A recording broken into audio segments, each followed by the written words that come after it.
यदि आप पे गेहूं की फसल 20 से लेकर 40 दिन की हो गई है तो आपको गेहूं की फसल में 3 काम अवश्य करने हैं। यदि हमारे द्वारा बताए गए उपायों को यदि आप गेहूं की फसल में करते हैं तो प्रति एकड़ आपको लगभग 25 से 30 कुंटल पैदावार हो सकती है। तो दोस्तों वीडियो को अंत तक जरूर देखें, तभी आप एक सही और एक अच्छी जानकारी ले पाएंगे। चैनल पर नए हैं तो सब्सक्राइब करना ना भूलें। तो चलिए शुरू करते हैं। दोस्तों, हमें गेहूं की फसल में ज़रूरत के अनुसार उसमें पोषक तत्व तो डालने पड़ते हैं, तभी आप एक शानदार और बम्पर उत्पादन ले सकते हैं। किसान भाइयों, जब गेहूं की बुआई करते हैं उस टाइम सही मात्रा में खाद के बिना ही बुआई कर देते हैं। बहुत सारे इलाकों में गेहूं की बुआई सूखे में होती है तो कई इलाकों में पलेवा करने के बाद बुआई होती है। गेहूं की बुआई कैसे और किस समय करें, इसके ऊपर बहुत सारी वीडियो पहले से ही मौजूद है, चैनल पर जाकर आप देख सकते हैं। लेकिन हम बात करने वाले हैं कि जब हम गेहूं में फर्स्ट पानी लगा देते हैं, गेहूं 20 से 25 दिन के हो जाते हैं, तो हमें कौन सी बातें ध्यान में रखना जरूरी हो जाता है। फर्स्ट बात यह है कि यह सही समय होता है जब खेत में खरपतवार निकलना शुरू होता है। फर्स्ट पानी लगाने के बाद तो हमें गेहूं के अंदर खरपतवार का उचित प्रबंध करना चाहिए, क्योंकि खरपतवार हमारी फसल को 30 से 40% तक कम कर सकते हैं।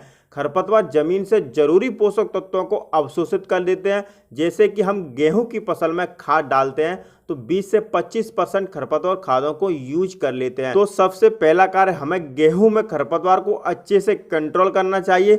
अगर यदि चौड़ी पत्ती के खरपतवार हैं, सकरी पत्ती के खरपतवार हैं, तो अलग अलग तरह के केमिकल आते हैं मार्केट के अंदर। दोनों तरह के खरपतवार के अनुसार खरीद कर पानी लगाने के 4 से 5 दिन बाद हमें इसमें स्प्रे करना चाहिए। स्प्रे करते समय ध्यान रखें कि सूखे खेत में स्प्रे ना करें, वरना गेहूं की फसल को बहुत ज़्यादा झटका लगेगा। या फिर सूखे में प्रयोग कर रहे हो तो आज स्प्रे किया है तो कल पानी लगा दो, या फिर पानी लगाने के 4 से 5 दिन बाद स्प्रे कर सकते हैं।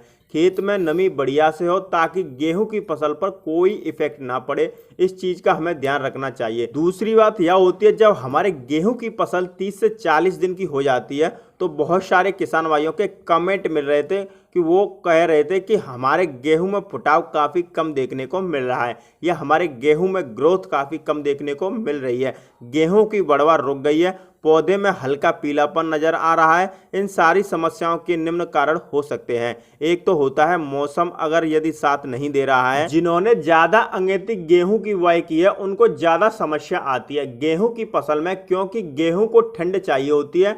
टेम्परेचर कम ज़्यादा होने से गेहूं की फसल में हल्का पीलापन, पौधे की ग्रोथ रुक जाती है।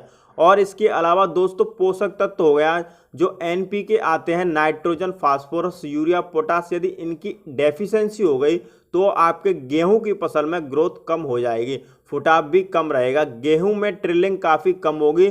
तो इसमें कृषि विशेषज्ञ यह कहते हैं कि आपने यदि बुआई के समय इनका प्रयोग कम किया है, तब आपको ग्रोथ को लेकर कोई समस्या आ रही है, तो आपको गेहूं की फसल 35 दिन से पहले ही आपको एनपीके 19-19 आता है, इसको आप 1 केजी प्रति एकड़ 150 लीटर पानी में घोलकर स्प्रे कर सकते हैं, जिससे कि पत्ते से पौधे को नाइट्रोजन, फास्फोरस की पूर्ति होगी, फसल की ग्रोथ बढ़ेगी, पौधे में फुटाव बढ़ेगा, आपको उत्पादन भी बहुत ज़्यादा मिलेगा। तीसरी बात का यह ध्यान रखना है कि हमारे फसल में 50 दिन के बाद नाइट्रोजन की आवश्यकता काफ़ी कम पड़ जाती है, तो यूरिया की डोज हमें 50 दिन से पहले यानी पहले व दूसरे पानी में यूरिया की मात्रा डालनी है, क्योंकि फसल की वेजिटेबल ग्रोथ 50 से 60 दिन के अंदर जितनी बढ़नी होती है वहां तक बढ़ जाती है। इसके बाद नाम मात्र की नाइट्रोजन की आवश्यकता पड़ती है फसल के अंदर, जो कि जमीन व अन्य खादों से पूर्ति हो जाती है। इसके अलावा दोस्तों आपको एक्स्ट्रा देने की जरूरत नहीं पड़ती है।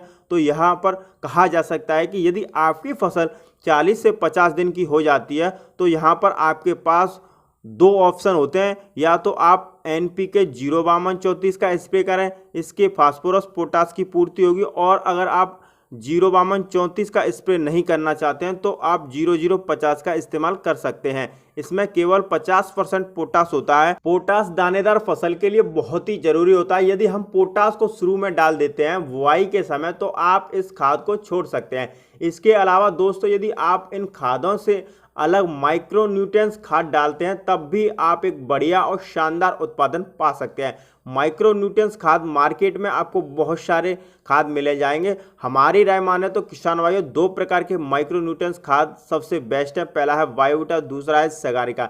ये बहुत ही अच्छे खाद हैं। ज़्यादातर किसान भाई इन खादों का प्रयोग कर रहे हैं और अच्छा उत्पादन ले रहे हैं।